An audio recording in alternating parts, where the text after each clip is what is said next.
Kidlat News Updates. Sa ating mga balita, Customs Fixer Mark Taguba, dalawang iba convicted sa drug importation.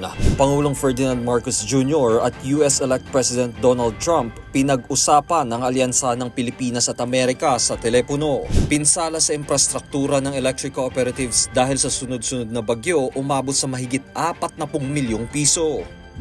Ako po si Cesar Soriano, kasama ang buong pwersa ng Kidlat News Channel para ihatid ang nangungunang mga balita sa buong kapuluan. Ngayon, sinintensyahan ng korte sa Maynila ng habang buhay na pagkakakulong si Customs Fixer Mark Taguba at dalawang iba pa sa kasong drug importation kaugnay ng 6.4 billion pesos shabu shipment galing China noong 2017.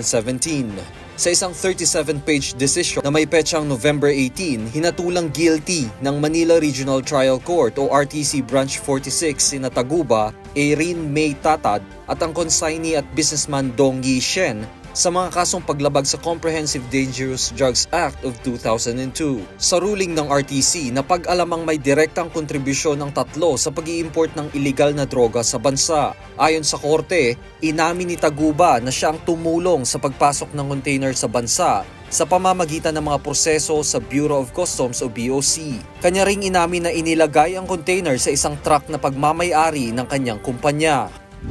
Nakipag-usap sa telepono si President Ferdinand Marcos Jr. kay United States President-elect Donald Trump upang pag-usapan ang alyansa sa pagitan ng dalawang bansa. Sa media interview sa pagbisita ni PBBM sa typhoon hit community sa lalawigan ng Catanduanes, kanyang sinaad na nagpahayag si Trump ng pagnanais na pagtibayin ang relasyon ng dalawang bansa. Nagpahayag din ng intensyon si PBBM na makipagpulong kay Trump sa lalong madaling panahon. Bagamat aminado ang Pangulo na hindi nila pinag-usapan ang issue ng mass deportation ng undocumented immigrants sa US, kanyang tiniyak na inaayos na ng pamahalaan ang assistance sa mga apektadong Pilipino. Umabot sa mahigit 40 milyong piso ang inisyal na halaga ng pinsala sa power distribution infrastructure ng electric cooperatives dahil sa sunod-sunod na bagyong nanalasa sa bansa. Sa media release ng National Electrification Administration o NEA, lumalabas na nasa 40.68 million pesos ang natamong pinsala ng electric cooperatives sa buwan ng Nobyembre. Kabilang rito ang mga pinsalang iniwan ng mga bagyong Marce, Nika, Ophel at Pipito kung saan dumaan sa halos parehong mga rehiyon at lalawigan.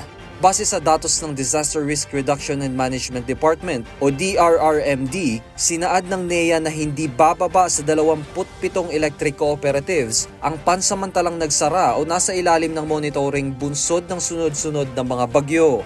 Ayon sa NEA DRRMD, tigil operasyon ng 4 na kooperatiba dahil sa epekto ng Super Typhoon Pipito, kabilang rito ang Orelco sa Aurora, Fiselco sa Catanduanes, Novelco sa Nueva Vizcaya at Kirelco sa Quirino.